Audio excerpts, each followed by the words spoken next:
Hey everybody, it's Dr. J, and today we're talking about Hess's law. Let's talk chemistry. Let's look at an example of Hess's law. Okay, so the key thing here is that we need to find enthalpy, or delta H, for the synthesis of B2H6 from B and H2, right? So we have these two are as my reactants. This is my product. So we need to find the enthalpy for this particular reaction. Now, this is going to be think of this as our final reaction, everybody, our final reaction. All right, so we start off with our known reactions. In this case, we're going to have four reactions we're going to be working with here. And the goal is to add all these up to get boron plus hydrogen gives me B2H6. All right, that's the goal here. Okay, so how are we going to add up all these in order just to get this simple formula? Well, we understand what Hess's law. Certain things are going to have to cancel out. And that's what we're going to see here. So let's look at our reactions, right? We got our first reaction, B plus oxygen gives me B2O3. And then we have the enthalpy for this first one. We got our second one, B2H6 gives me 3O2, gives me B2O3 plus water. We got the enthalpy for this one. Third reaction, hydrogen, oxygen, water. Here's the enthalpy there. And then we go from liquid to gas, water. Here's the enthalpy here. So, key thing that we want to pay attention to, right? We want to pay attention to, well, which reaction has the things I need in my final equation. Well, I see that this reaction is the only one that has B2H6. So pay attention to this one. As well as I see that this one has hydrogen, right? So this one's the only one with my hydrogen. And then this one also is the only one with my boron in it, okay?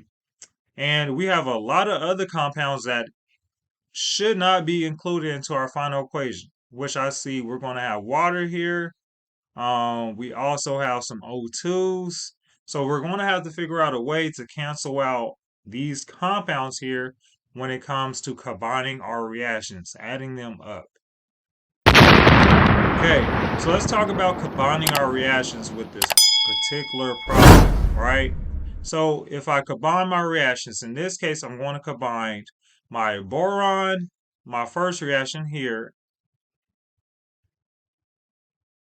with my B2O3 reaction here.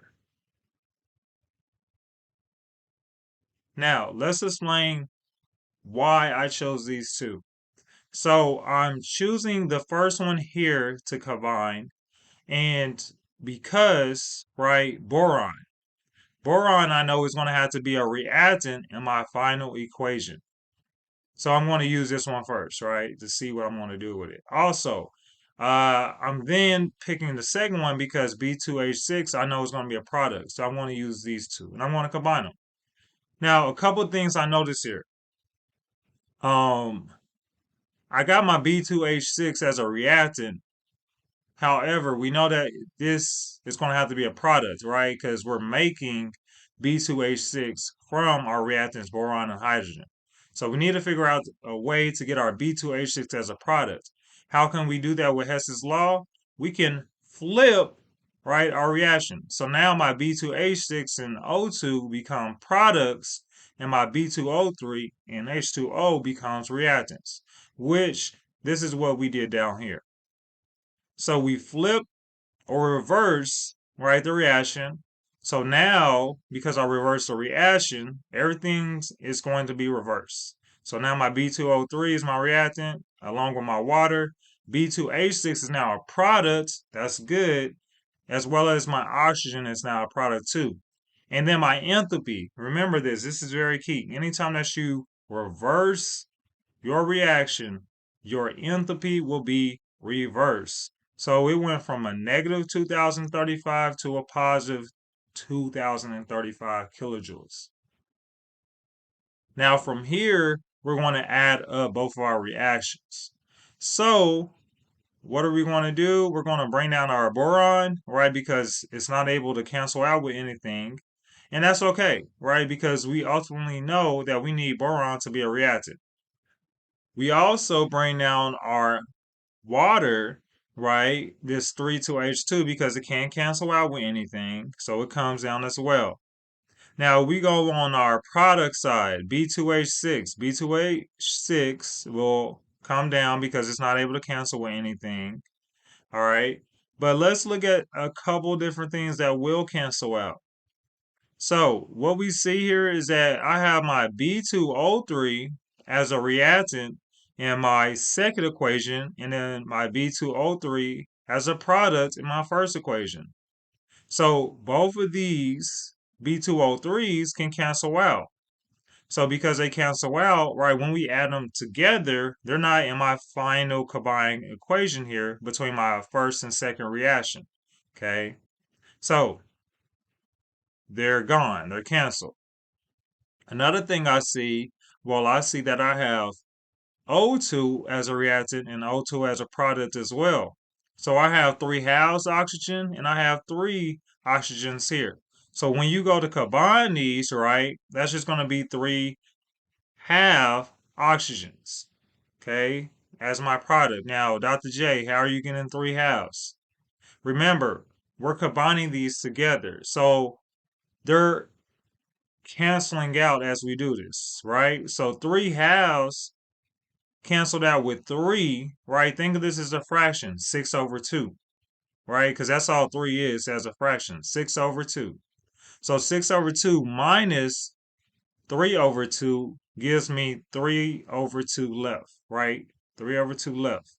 So this is the leftover oxygen that we have left. And since we had more oxygens in my product side, when we subtracted these two, canceled them out, that's the reason why we see them in our product side here. Once we have our final equation, we can now add up our enthalpies. In this case, our first reaction is going to stay the same, negative 1273 kilojoules, because we didn't do anything to it. The second one, the only thing that happened was since we flipped it, right, the signs flipped as well. So that's, remember, that's where we got the positive from. So we add up both of our enthalpies, and for this combined reaction, we have 762 for our enthalpy now.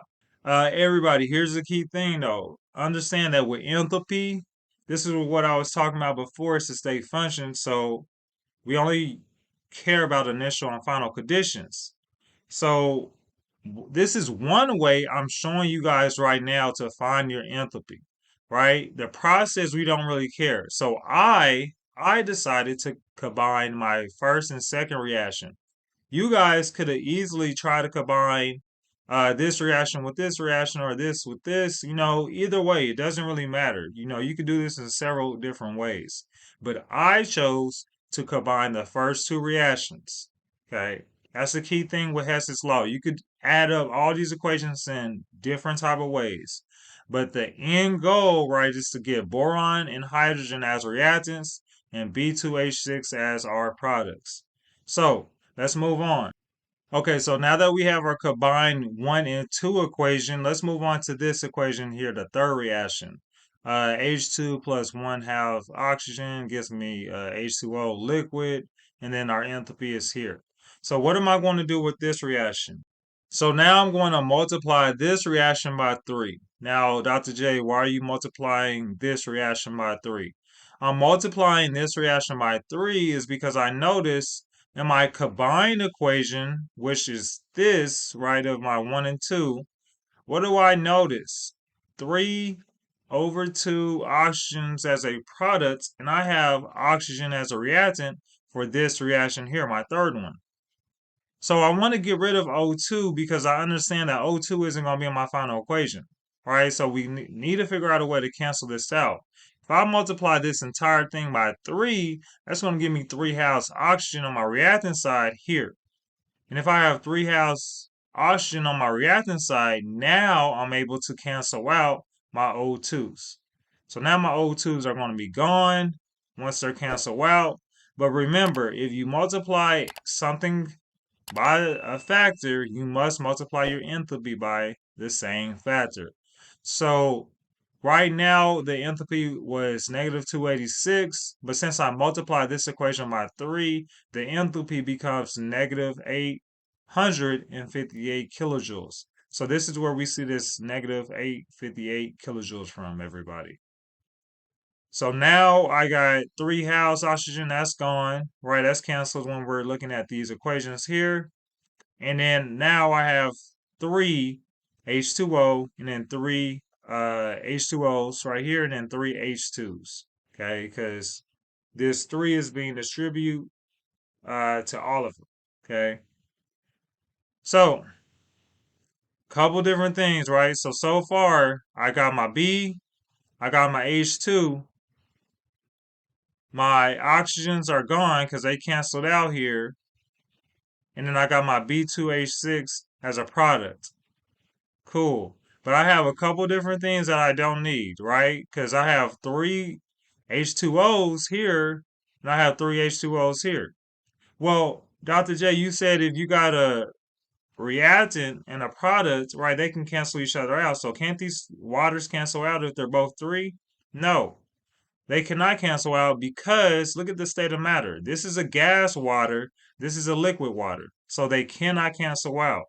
So how are we going to get them to cancel out? Well, we're going to need this final equation here, right? So we use this final equation here. Notice the liquid is a reactant and I have a liquid water that is a product here. So they can cancel out. My water gas is a product here and my water gas here is a reactant. So they could cancel out.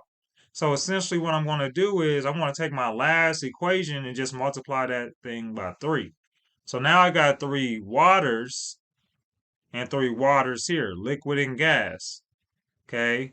Now remember, since I got 3, since I multiplied by 3, my enthalpy must be multiplied by 3 as well. So this 44 is going to become 132 kilojoules. So now my 3 waters will cancel out with my 3 waters here, right? Once again, the 3 is from here. So they're gone. And then my 3 waters, right? 3 here will be canceled out with my 3 waters here. So now that's gone, right? So now my waters are gone, my O2s are gone, and my waters are gone too. So all my waters are gone, all my oxygens are gone, and I'm essentially left with just boron, hydrogen, and B2H6, which is what I wanted to see. So now that I have those reactants and products left, I'm just going to add up everything. So if I add up everything, right, because my oxygens are gone, they're not going to be carried down. Same thing with my waters. I'm left with 2 borons, 3 hydrogens, and then B2H6. And if I add up 762, negative 858, and then 132, I get an enthalpy of 36 kilojoules. So this is my final equation, right? Because it said we need to find an enthalpy when we make B2H6, we made that from B and H2, which we see here. Okay. So that's Hess's law, everybody. We're adding up equations to find our final equation, essentially. And just like I mentioned before, enthalpy is a state function, so it does not matter about the process. This is just one way to get this same answer.